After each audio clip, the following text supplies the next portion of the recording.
আজকে আমরা কথা বলব যে ইফ অ্যান্ড এবং কি ইফ অর ২ টা যে আমরা ফাংশন ব্যবহার করি আসলে কেন বা পার্থক্যটা কোথায়? যেমন আমরা ইফ অ্যান্ড এবং কি ইফ অর যখন ব্যবহার করতে যাই তখন অনেকেরই আমাদের কি হয় সমস্যাটা হয়ে থাকে। আজকে আমরা সেই সমস্যাটারই সমাধান দিব।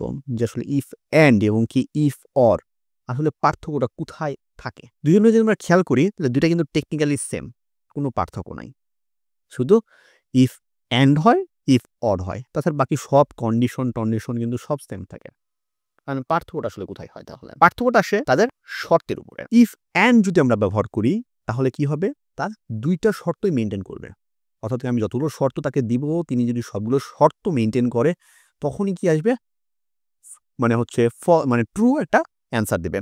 যদি ধরেন আমি ২ টা শর্ত দিয়েছি। ২ টা শর্তের ভিতরে কি আছে? একটা মানেনি। আমি একটা উদাহরণ দিয়ে আপনাদের দেখায় দিব যেন আপনাদের বুঝতে আরো সুবিধা হয়। তাহলে আমি একটু বুঝাই নিই আগে। যদি একটা শর্ত না মানে তাহলে কি আসবে না? অ্যান্ড এ সেটা ট্রু আসবে না। সেটা কি দেখাবে? ফলস দেখাবে। কিন্তু যদি আমরা অর ব্যবহার করি তাহলে কি আসবে? আমি ২ টা শর্ত দিছি। ২ টা শর্তের ভিতরে যদি যেকোনো একটা সে মেনে নেয়, তাইলে কি আসবে? সে ট্রু চলে আসবে। যে সে একটা শর্ত মানছে। ২ টার ভিতরে একটা মানলে সে আসবে কি? ট্রু আসবে। আশা করি মোটামুটি একটু কনসেপ্টটা বুঝতে পারছেন। অর্থাৎ কি অ্যান্ড কি করবে? ২ টা শর্তই মানতে হবে বা সবগুলো শর্ত মানতে হবে। আর অরের ক্ষেত্রে কি হবে? আমার একটা শর্ত মানলেই কি হবে? সে আমাকে একটা ফলাফল দেখায় দিবে। শর্তের সংখ্যা। সবগুলো শর্ত চেক করবে। অ্যান্ড কি করে? সবগুলো শর্তই চেক করবে। আর অরের ক্ষেত্রে যেহেতু সে একটা শর্ততেই কি করে ফলাফল দিতে থাকে, সেহেতু সে যদি ১ম শর্ত যদি ট্রু পেয়ে যায় বা সত্য পেয়ে যায়, তাহলে কি করবে না? সে ২য় ফলাফলগুলো চেক করে মানে চেক করে না, ওই একটা দিয়ে তিনি ট্রু দেখা দেয় আমাদেরকে। ঠিক আছে? তারপরে যদি আমরা কি বলি যে সবগুলো শর্ত যদি আমি নির্বাচন করে ফলাফল পেতে চাই, সেক্ষেত্রে আমরা কি করব? অ্যান্ড ব্যবহার করব। আমি আবারও বলতেছি, যদি আমার সবগুলো শর্তই আমি সেখানে প্রযোজ্য রাখতে চাই, সেক্ষেত্রে আমরা কি করব? অ্যান্ড ব্যবহার করব।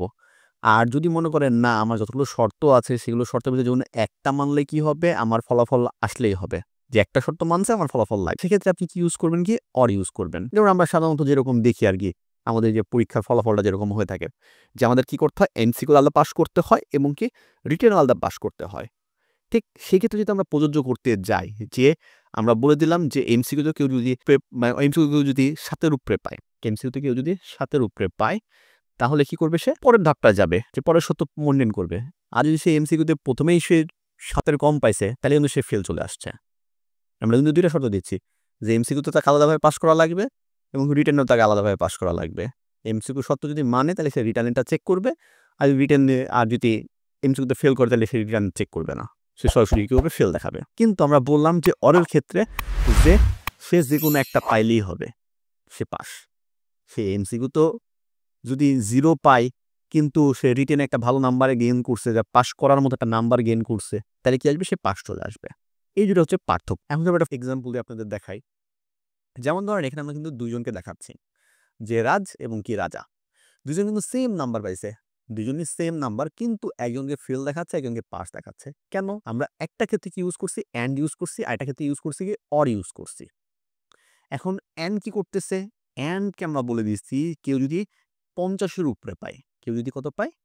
৫০ এর উপরে পায় ইংলিশে। ঠিক আছে? B2 B2 র ঘর কোনটা আমার? এইটা B2 র ঘর। এখন যদি B2 তে কেউ কি পায়? ৫০ এর উপরে পায়, তাহলে সে কি আসবে? পাস আসবে। এবং কি C2 তে অর্থাৎ কি ইংলিশে কেউ যদি ৩০ এর উপরে পায়, তাহলে সে কি আসবে? পাস আসবে। এখন এই ব্যক্তি কি করছে? বাংলায় কি পারছে? ৫০ এর উপরে পাইছে, ৬০ পাইছে।